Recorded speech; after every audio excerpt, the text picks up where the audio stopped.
The red wine wasn't even dry on her $5,000 dress when my stepmother did the unthinkable. She grabbed me by the arm, threw me out in front of 30 guests, and locked the door. But what happened next in that Rolls-Royce changed everything I thought I knew about love. If you've ever been humiliated by your own family in front of others, this story will show you that sometimes one moment of cruelty leads to the greatest blessing of your life. Don't skip ahead. The ending will shock you. My name is Jessica and I'm about to tell you how one spilled drink changed my entire life forever. 2 years ago, when my father passed away, I thought the worst thing that could happen to me had already happened. I was wrong. The worst was yet to come, but so was the best. My father left me our family house when he died. It wasn't huge, but it was beautiful with a garden. My mother used to tend before she passed. When I was little, my stepmother, Carol, moved in when I was 15, bringing her daughter, Amy, with her. At first, I was grateful to have a family again. I was so naive. Carol always made it clear that I wasn't really her daughter. Amy, who was 2 years younger than me, got everything she wanted while I worked 2 jobs just to keep food on the table and pay the bills. Carol never worked a day, and Amy treated me like I was the help, rather than the person actually paying for her lifestyle. But I told myself that family meant sacrifice, that maybe, if I just tried harder, they would love me the way I loved them. The night everything changed started like any other disaster in my life. With Carol's big plans, she decided to throw her annual charity fundraiser at our house. Except she called it her house when talking to her fancy friends. The guest list was impressive. Mrs. Patterson, the wealthiest woman in town, Mr. Johnson, who owned half the businesses downtown, and about 30 other people who could make or break Carol's social standing. I should have known something was wrong when Carol handed me a white dress and told me I'd be serving drinks, not attending as her daughter, but working as the help. Amy got to wear a beautiful red dress and mingle with the guests as the daughter of the house, while I was expected to smile and serve people who had no idea I actually owned the home they were standing in. The preparation took weeks. I worked extra hours at both my jobs to pay for the expensive food, the decorations, the flowers.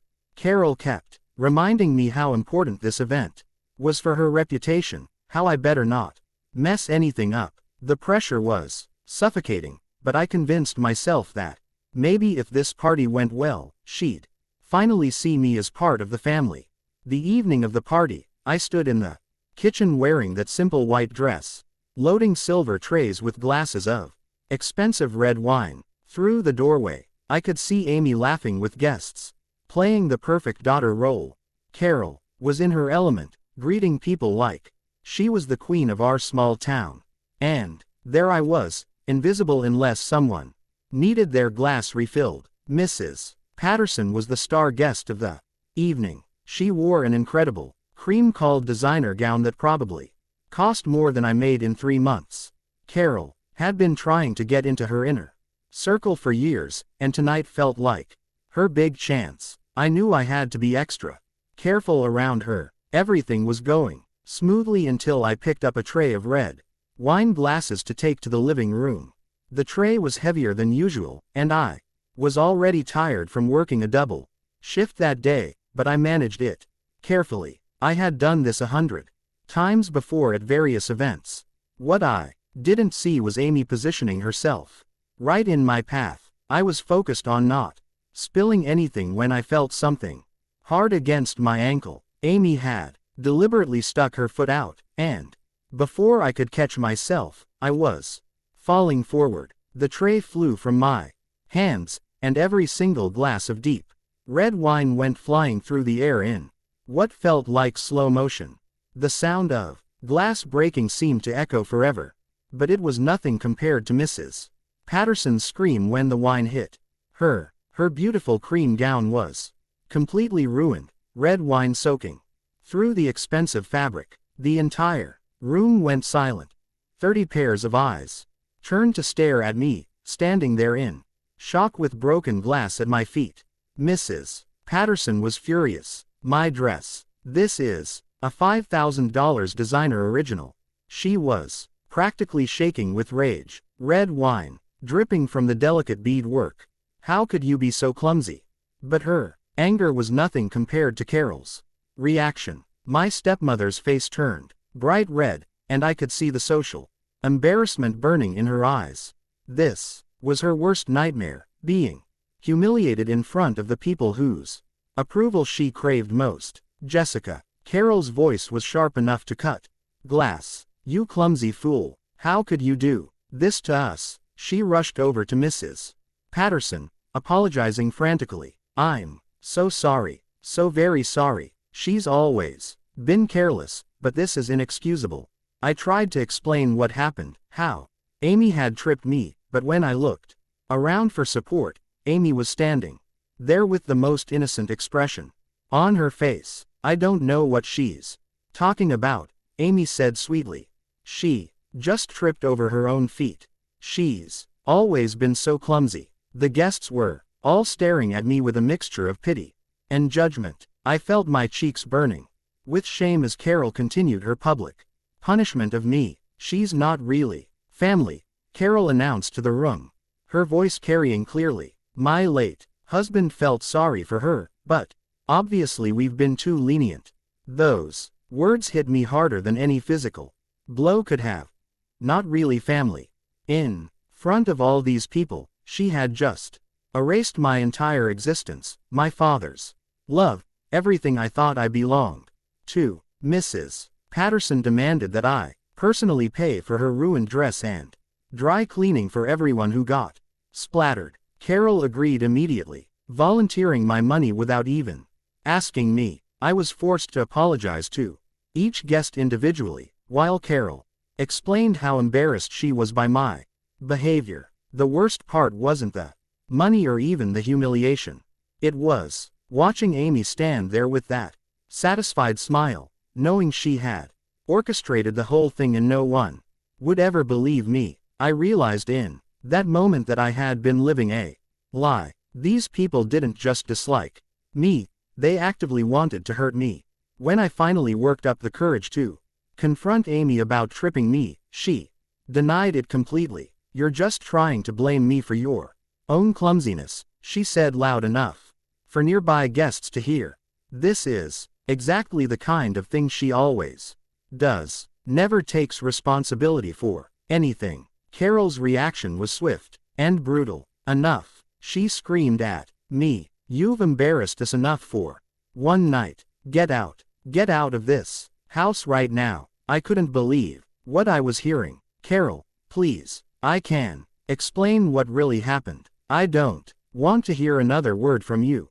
She cut me off. You've shown your true colors tonight. Get out and don't come back until you learn some respect and responsibility. She grabbed my arm and physically pushed me toward the front door. The guests were all watching this spectacle unfold, some looking uncomfortable, but none stepping in to help. I caught glimpses of shocked faces, whispered conversations, people pulling out their phones to record my humiliation. The front door slammed behind me with a finality that echoed through my soul. I heard the lock turn immediately after. Through the window, I could see the party continuing.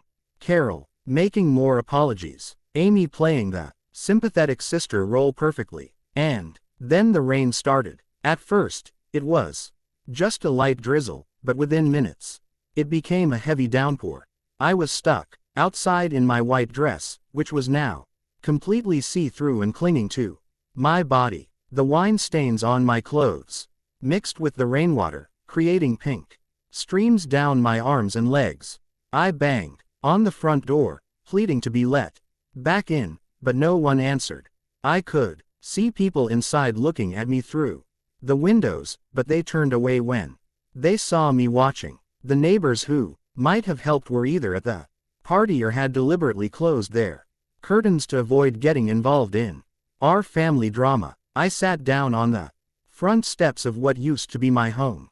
Rain soaking through every thread of clothing I had on. My phone was inside. My purse was inside. My keys were inside. I had nothing but the soggy dress on my back and the crushing realization that I was completely alone in the world. The rain got heavier and I started shivering uncontrollably. I thought about walking to the park, maybe finding a bench with some cover. But everything was flooding and I could barely see through the downpour. Part of me wondered if Carol was right. Maybe I was worthless. Maybe I didn't deserve a family. Maybe this was exactly what I had coming. That's when I saw the headlights approaching through the rain. The car moved slowly down our street, and as it got closer, I realized it wasn't just any car. It was a Rolls-Royce, sleek and silver, the kind of vehicle that belonged in movies, not in our middle-class neighborhood. It pulled up directly in front of our house and stopped. I watched through the rain as the driver's side window rolled down slowly. The man inside was probably in his mid-30s, with kind eyes and dark hair. He was wearing an expensive suit, but his expression was concerned, not judgmental. "Excuse me," he called out, his voice gentle despite having to speak over the rain.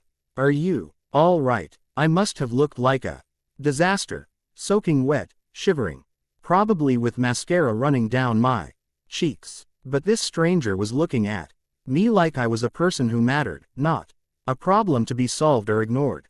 I started to say I was fine because that's what you're supposed to say, but the words wouldn't come. I wasn't fine. I was the furthest thing from fine that I'd ever been in my life. He turned off the car and stepped out immediately, opening an umbrella. Without hesitation, he walked over to where I was sitting and held the umbrella over both of us. Then he took off his suit jacket and draped it around my shoulders. "My name is Daniel," he said simply, "and no one should be out here in weather like this. Would you like somewhere warm to stay tonight?" I should have been scared. Every safety lesson I'd ever learned told me not to get in a car with a stranger, especially not when I was vulnerable and alone. But there was something in his eyes, a kindness that I hadn't seen directed at me in years, that made me trust him instantly. "I don't have anywhere else to go," I admitted, my voice barely audible over the rain. "Then let me help," he said. And it wasn't a question or a demand. It was simply an offer freely given with no strings attached. Daniel helped me into his car, which was incredibly warm and dry. The leather seats were the most comfortable things I'd ever felt, and he immediately turned up the heat and handed me a soft blanket from the back seat. "There's a hotel downtown," he said as we drove through the rain. "They'll have everything you need. Dry clothes, hot food, a warm bed.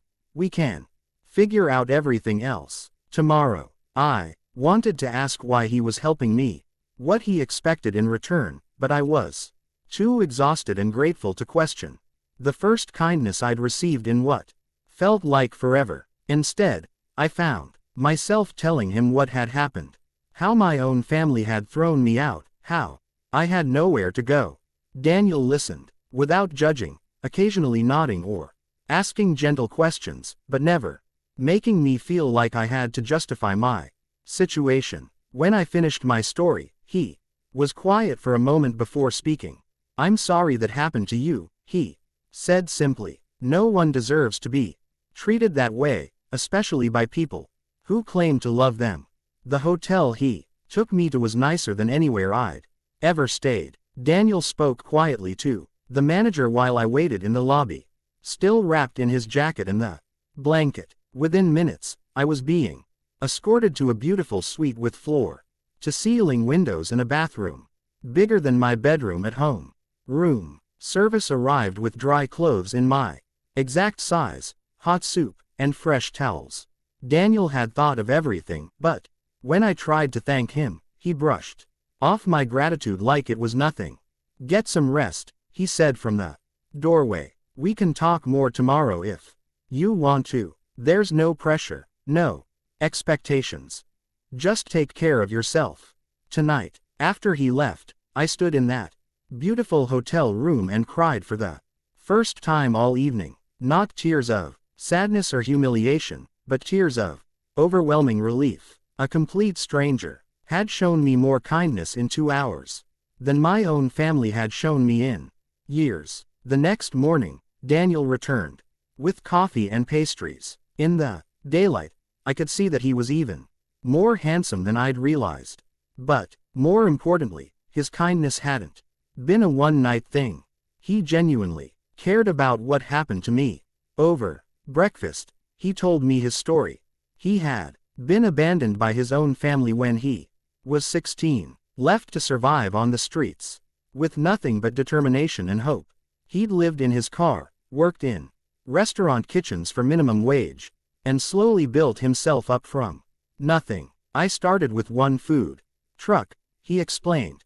20 years later, I own a chain of restaurants across 3 states, but I never forgot what it felt like to have nothing, to be dismissed by people who were supposed to love me. Daniel offered me a job at his company headquarters, not out of pity, but because he saw potential in me that I'd never seen in myself. He provided a beautiful apartment, a fresh start, and, most importantly, he introduced me to his restaurant family, dozens of employees who had all been helped by Daniel at various points in their lives.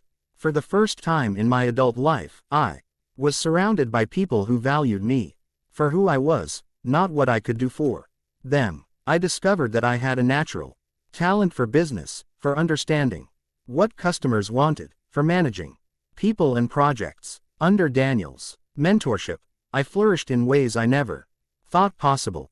6 months later, Daniel and I were attending another charity gala across town. I was wearing an elegant blue gown, my hair styled perfectly, my confidence radiating from every pore. I had become the successful woman I was always meant to be, and I was engaged to the most wonderful man I'd ever known. Carol and Amy were at the same gala, though they didn't recognize me at first. I watched them from across the room, still playing their same games, still looking for people to impress and use. When Mrs. Patterson approached me with a warm smile and started praising my work with Daniel's charity foundation, Carol's head snapped around in recognition. The look of shock on Carol's face was priceless. But even better was the moment when Daniel and I announced our engagement. Carol tried to approach me, suddenly claiming me as her dear stepdaughter she had always been so proud of, but I had learned to set boundaries. "I'm sorry," I said, politely, but firmly, "but we're not family. You made that very clear the night you threw me out in the rain."